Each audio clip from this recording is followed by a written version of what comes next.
Has Martin Scorsese been taking career advice from Johnny Depp? You're watching Beyond the Trailers review of Hugo.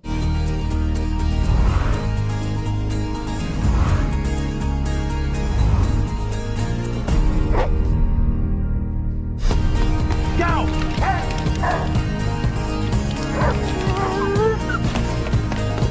Hey! Move aside! Move aside! Move! Move! He is taking career advice from Johnny Depp. Hugo is produced by none other than Mr. Depp himself, his very first producing effort along with this year's The Rum Diary and next year's Dark Shadows. But while we all know that tens of millions of dollars have convinced Depp to go mainstream, how did he convince Scorsese to join him? I mean, a family movie for Martin Scorsese? That sounds like something you'd say to get Joe Pesci's Goodfellas character all riled up. But no, it's true. And it's not just a family film, but in 3D. Well, the truth is that it's the material that attracted Scorsese. The Invention of Hugo Cabret is a fantasy novel published in 2007 that draws on the work of turn-of-the-century French filmmaker Georges Méliès, as well as his fascination with mechanical wind-up figures called automata. In fact, half of the novel is illustrated and was the first novel to ever win the Caldecott Medal, which is for picture books. That certainly puts a lot of responsibility on Scorsese's shoulders as he adapts the novel to another visual medium. Now, while Johnny Depp doesn't join the fun, Sacha Baron Cohen takes his place as a highly animated station inspector and nemesis for the film's lead character Hugo, an orphan in 1930s Paris. Ben Kingsley plays Méliès, Jude Law Hugo's father, and Chloe Moretz Hugo's friend. As for Hugo, he's played by Asa Butterfield, who you'd better get used to as he was just cast in the lead role in Ender's Game, a popular sci-fi novel coming to the big screen in 2013. So will Scorsese thrive in the mainstream as Depp has, or find himself repeating Robert Zemeckis' family movie follies? Let's go find out. So Brando, you're a BTT viewer.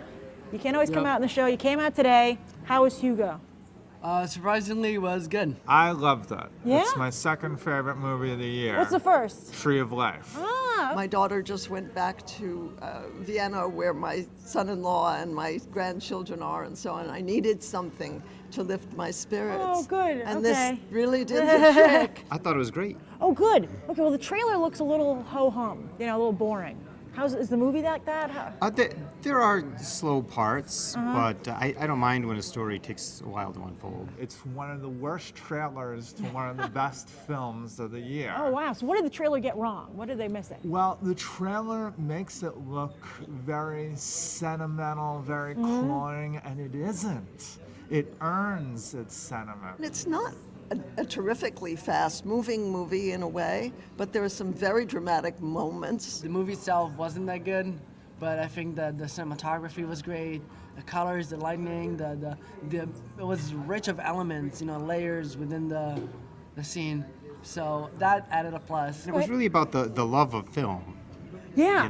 Are you a so- film fan? Yeah. Oh, that's great. Even if you know nothing about who Georges Méliès was, even if you've never seen a silent movie before, you'll get caught up in the wonder of what's presented here, because wow. Martin Scorsese really presents it to you in a way that's accessible to everybody, and yet for a film fan, he makes it that much more appreciable. It's really different from anything I've seen him do. It reminded me of Amélie, the French film. Oh, really? Yeah. Oh, it was, high praise. I It's like that. whimsical, I guess, is the best way I can put it. There's also a cameo, which is funny. Is he in it? Scorsese? He's in it, Oh, yeah. that's great. Yeah. It's also just wonderful fantasy, and the acting is wonderful, and the scenery is magical. Well, who stood out of the actors? What actors did Oh you my like the goodness, I couldn't really choose just one. I had never seen, well, at least I don't think I've seen the kid who played Hugo before, Asa Butterfield, but he really impressed me. Oh, wow. It's hard to find good children actors, so the two kids were really good. Yeah. Ben Kingsley's always great. Sacha Baron Cohen kind of stole the movie. The cast ensemble was great. Everyone did a great performance. I honestly have a little crush on Chloe Moretz acting. Did she do a good job? She was great. This movie was made for 3D, and you saw it in 2D. Were there any moments where it was like, oh, this is supposed to be in 3D? The opening credits, I definitely said, okay, he's making this for 3D. Yeah. But honestly, once the opening scenes were done, I kind of forgot about the 3D. I find that 3D distorts the color, and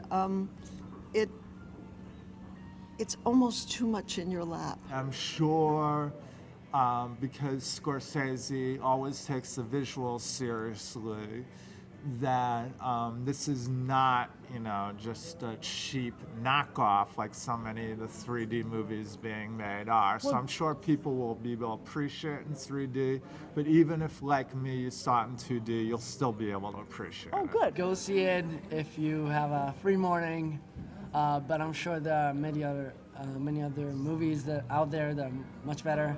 But it's still enjoyable. I mean, it's not going to be for everyone, but I think if you love film, I think it's a good movie. I think if you like something a little quirky, I think you'll enjoy it. I'm able to be a child and a grown-up at the same time. And I think if you can't do that, you might as well not go. What do you give it on a 1 to 10? I'd give it a 10. Maybe a 7. I would give it a 7.5. I would give it 10. So while audiences might be divided on whether or not Hugo is a masterpiece, in the end it averages out to an 8.5, meaning Martin Scorsese's reputation is intact. I'm Grace Randolph reporting from AM's Empire 25, and I hope you'll go beyond the trailer for these other top movies.